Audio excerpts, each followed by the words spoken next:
pants. That'll really let you enjoy Thanksgiving. You gotta check these out. Stovetop Stuffing is selling the Thanksgiving dinner pants. They're, of course, stretchy with an elastic waistband and extra large pockets. And they look like stuffing. The pants are $20. Stovetop will donate $10,000 of the proceeds to Feeding America. That was WBZ-TV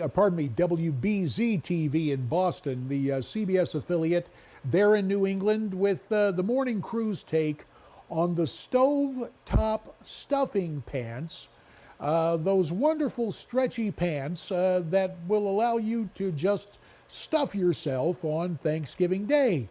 I thought it was appropriate to come and do this particular portion of our program because it seems like people, instead of talking about a certain issue, may be taking an extra bite or two to avoid taking a bite out of their relatives, metaphorically speaking. Check out the story from Reuters. The headline, 1 in 3 U.S. adults to avoid talking politics over the holiday season. That according to the Reuters Ipsos poll, which especially formulated the question about sitting down at Thanksgiving. Well, if that's the case, understanding that relationships in families can be difficult, challenging prospects, we are pleased to welcome back to our program as we prepare for Thanksgiving. We're so happy to have you. And my first question, I got to tell you, I flash back to life-saving training in Scouts where there was like a priority: reach, throw, row, go. In other words, you'd only go personally as a last resort. Is there kind of a checklist that families need to go through in terms of conversational fare as they sit down to carve up that turkey on Thursday? Well, you know what? That's similar to what I was going to say, that I was talking to some people the other day, and I was saying that you always need to have a leader, because if you don't have a leader, then you have chaos. And that's in any type of segue and wherever you go, any type of group. So that would be something good to establish. Usually the elder would be considered the leader, and they may want to give rules to what is going to go on so that you have a safe place at the dinner table, and maybe when you go outside, that might be a place where you all can talk and do whatever you're going to talk about. So yes, I like what you said. And some other thing that go ahead, JD.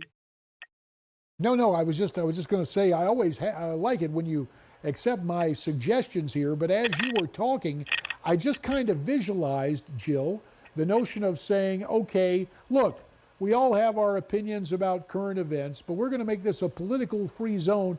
Maybe task it almost like a theme, like a party going, we'd like one memory from you, either Thanksgiving or something about somebody here at the table. Now that, on second thought, could be fraught with peril because it might be something embarrassing, or it could be something funny, but something that enhances the family dynamic in a positive way. Does that make any sense?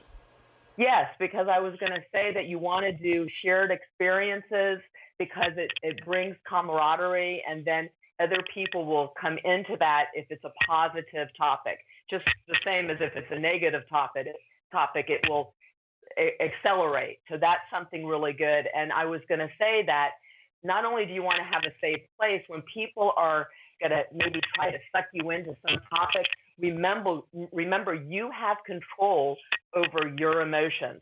So you can change the topic, you can get up and maybe go get a drink, you can go for a walk, you can use humor in it.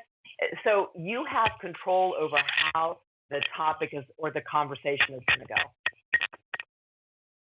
So in terms of the checklist, the notion is understand if you're in the table in an uncomfortable situation, you go, I'll be right back. I have to go get something else to drink. In other words, you can break off that conversation. Are there other means? Should you even be as should you just go, time out? Let's not go there. That kind of thing. Do you think people would respect that, or are people so impassioned by politics that they view that kind of time out as a kind of triumph, and some people just want to kind of get nasty after somebody asks for a kind of timeout from that subject. It's important for you to be educated on politics in the sense that it is associated with people's personal identity. They've done studies, JD, where in the brain, certain regions of the brain light up that pertain to emotion and personal identity. So politics, I want you to consider politics just like someone's arm.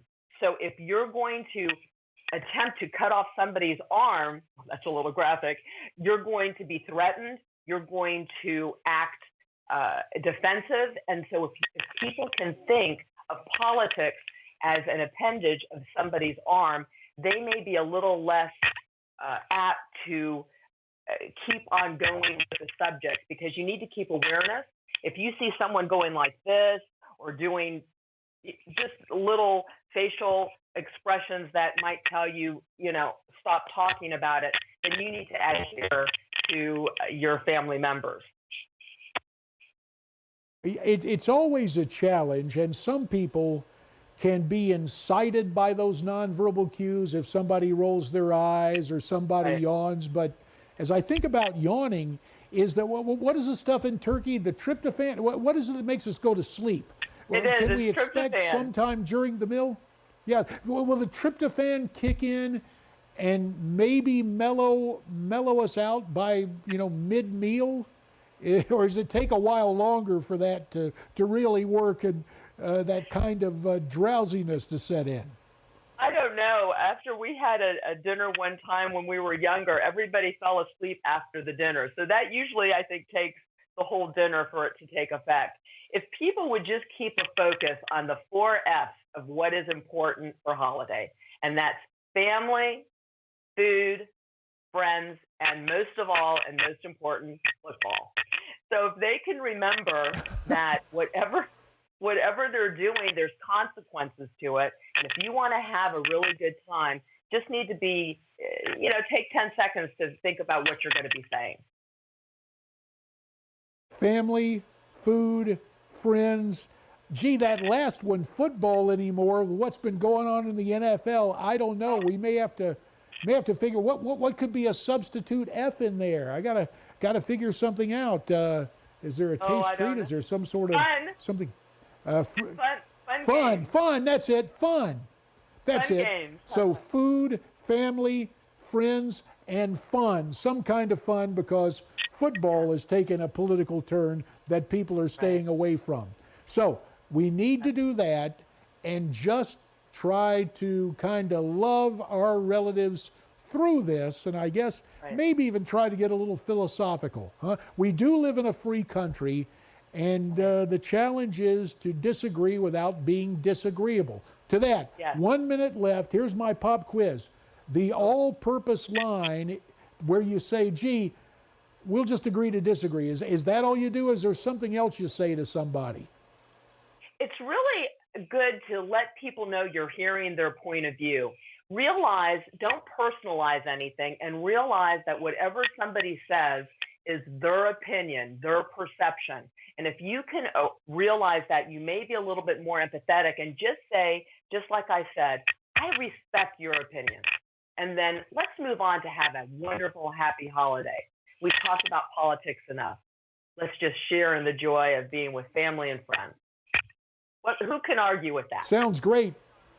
That's right. And I used to think that, 4F meant the Army wouldn't take you, but your 4F, since we made a little substitute, family, food, friends, and fun, that's going to work out. We hope, Jill Payne, you have a fun and happy Thanksgiving, and we thank you for those tips on how to cope all in the family.